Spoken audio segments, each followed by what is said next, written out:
ఎలా ఉంటుందంటే దయ్యాలు వేదాలు వల్లించినట్టు ఉంటుంది. అవినీతి కేసులో చిప్పకూడు తిని తీహార్ జైల్లో వాళ్ళు చెప్పే నీతులు కూడా వినాల్సి వస్తుంది. మనం ఇప్పుడు వాళ్ళు అవినీతి కేసులో జైల్లోకి వెళ్ళి 2.0 అని గెటప్పులు మార్చుకొని ఇప్పుడు వచ్చి మాకు నీతులు చెప్తుంటే మేము వినాలి. ఇప్పుడు మేము తెలంగాణ బిడ్డలు మేము వినాలి. అక్క, మీరు ఎక్కడున్నారు? ఎప్పుడొచ్చారు తెలంగాణ ఉద్యమంలో? 2000లో స్టార్ట్ అయినప్పుడు మీరు ఎక్కడున్నారు? అమరవీరులు అయినప్పుడు మీరు ఎక్కడున్నారు? ఉస్మానియా క్యాంపస్లో పిల్లలు తల్లులు తినప్పుడు ఇప్పుడు ఎక్కడున్నారు? అరే ఇదేదో ఉధృతంగా ఉంది, ఇది ఎక్కడేదో మంచిగా కమాయించుకోవచ్చు అని అమెరికా నుంచి వచ్చి బ్యూటీ పార్లర్లు పెట్టుకున్నారు. మీరు గుర్తులేదా? హిమాయత్ నగర్లో లాక్మీ బ్యూటీ పార్లర్ పెట్టుకొని ఇప్పుడు మీ ఆస్తి 8,000 కోట్లమ్మా. ఎక్కడమ్మా బుజ్జు ఖలీఫాలో మీ ఫ్లాట్లు? హైత్ ప్లేస్ ఎక్కడమ్మా? వందల కోట్ల హోటల్స్. అలాగే 50 ఎకరాల ఫామ్ హౌజులు ఎక్కడి నుంచి వచ్చినాం ఇవి? మరి తెలంగాణ అమరవీరుల పర్సెంట్, అమరవీరుల కుటుంబాల పర్సెంట్ అమ్మా చెప్పండి. మీరు తెలంగాణ జాగృతి పేరుతో ఒక బతుకమ్మ ఎత్తేసుకొని ఎంత మనీ ఎన్ఆర్ఐ నుంచి ఎంత మనీ కలెక్ట్ చేశారు? దానికి శ్వేతపత్రం రిలీజ్ చేయమంటే చేశారమ్మా? అవి మనకు రావు, ఎందుకంటే మనల్ని ఎవరు అడగద్దు. మనం మాత్రం అందరినీ క్వశ్చన్ చేయొచ్చు. ఇవన్నీ అడిగితే ఏమవుద్దంటే నేను తెలంగాణ బిడ్డగా అడుగుతున్నాను, మేము ఉద్యమకాల బిడ్డగా అడుగుతున్నాం. చెప్పండి వీటి సమాధానం. కడుపు మండి 10 సంవత్సరాల పాలనలో ఏమీ కాలేదనే, ఎవరు మా వైపు లేరనే మేము ఇక్కడికి వచ్చాం. మీరు ఎలాగైతే సోనియా గాంధీ గారిని నెత్తిన పెట్టుకొని మీరు పెట్టుకున్నారో తెలంగాణ ప్రజలు, అలాగే మేము కూడా మా పవన్ కళ్యాణ్ గారు తెచ్చుకొని ఒక ఫైటింగ్ స్పీడ్తో వెళ్తున్నాం. మీరు పవన్ కళ్యాణ్ అంటే మమ్మల్ని అన్నట్టే, ఇక్కడ తెలంగాణ బిడ్డలను అన్నట్టే మర్చిపోకండి. ఇక్కడ వేరే ఆయన పక్కన ఎవరు లేరు, తెలంగాణ బిడ్డలమే ఉన్నాం. మా ప్రశ్నకు సమాధానం చెప్పండి. మీరు కోడి చెరువు గురించి ఆమె మాట్లాడుతుంది. ఇన్ని అవినీతి పనులు చేసి చిప్పకూడి తినొచ్చిన ఆమె కోడి చెరువు పవన్ కళ్యాణ్ గురించి అవినీతి మాట్లాడుతుంది. ఆమె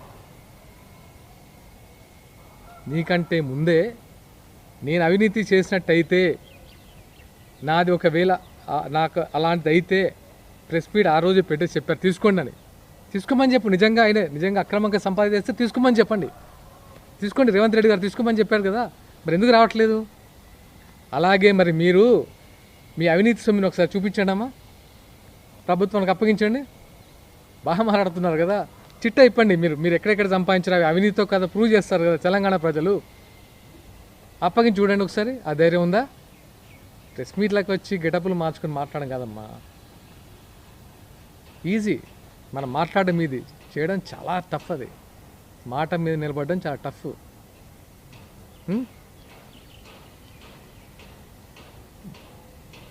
గద్దర్ అన్నకి కారు కొంటే దానిపై కూడా వ్యాఖ్యలు.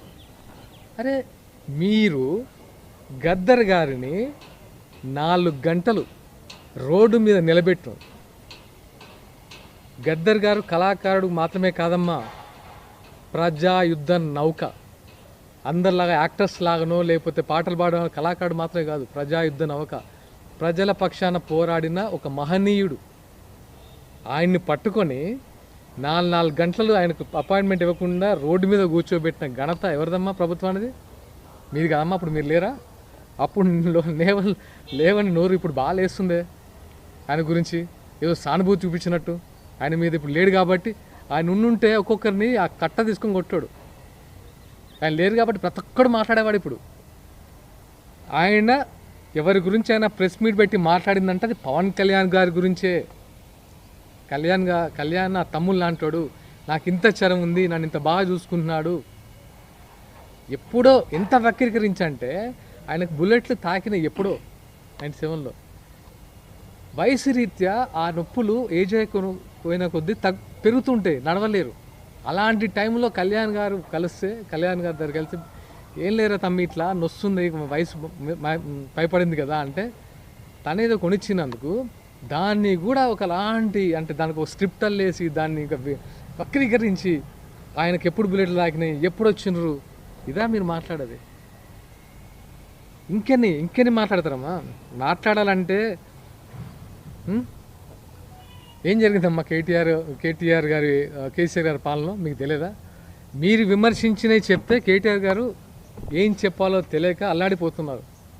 ఎన్ని వేల కోట్లు దోచుకున్నారో మీరే చెప్తున్నారు ఆ 10 సంవత్సరాల పాలనలో. అందులో మీకు భాగస్వామ్యం లేదని దొంగలు ఊర్లు పంచుకుంటే ఎట్లుంటుంది అట్లా ఉంటుంది కథ. తెలంగాణలో సామెత ఉంటుంది, దొంగలు ఊర్లు పంచుకొని గొడవ వస్తాయి కదా వాళ్ళ మధ్య. అట్లా మీరు బయటకు వచ్చారు, కానీ మీరు కూడా దాంట్లో ఒక పార్టే కదా.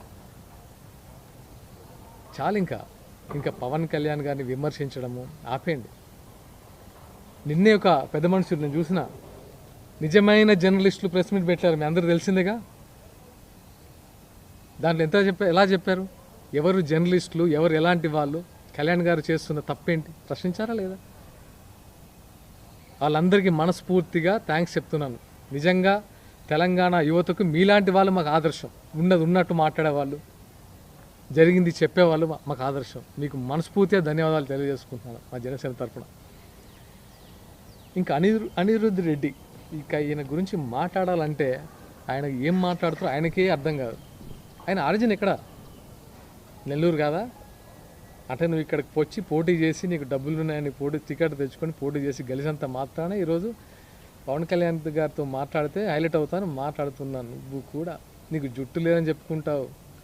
నీకు ఆయనకు కంపారిజనే లేదు. నువ్వు జుట్టే కాదు, ఏ రకంగా నీకు కంపారిజన్ లేదు. ఆయన గురించి ఎందుకు మాట్లాడతారు బ్రదర్ మీరు? నీ కాన్స్టిట్యున్సీ ఒకసారి చూసుకున్నావా? నీ గురించి ఏం మాట్లాడతారో చెప్తే అంటే వీళ్ళ ఇంకా మాట్లాడదు. ఇంకా దయచేసి డన్. ఎందుకంటే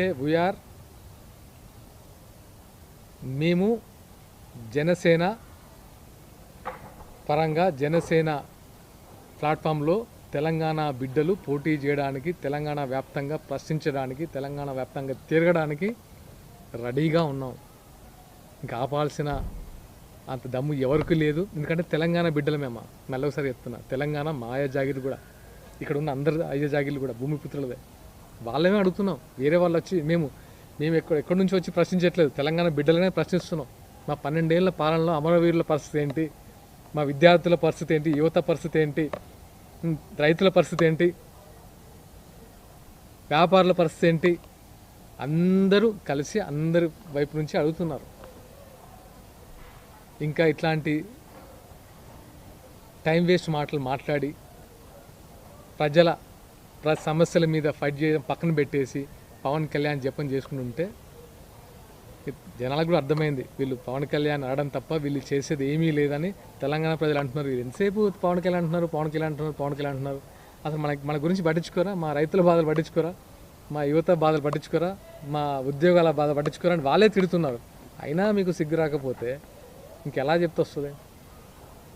మానుకోండి, దయచేసి మానుకొని ఇక్కడ నుంచి ప్రజా సమస్యల మీద పోరాడండి. ప్రజలకి ఏదైతే అవసరమో వాటి మీద ఫైట్ చేయండి.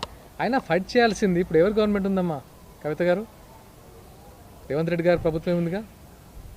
ఆయన గురించి మాట్లాడకుండా పదే పాపం మీ కన్న తండ్రి, ఆయన చాలా గొప్పోడు, అలాంటి వ్యక్తిని పట్టుకొని నానా రకాలుగా ఇబ్బంది పెడుతూ సారు రారు ఇలాంటి మాటలతో ఆయన ఇంకా మనిషి కొవ్వు పెట్టేసి చచ్చిన పవన్ ఇంకా చంపేసి ఎందుకమ్మా?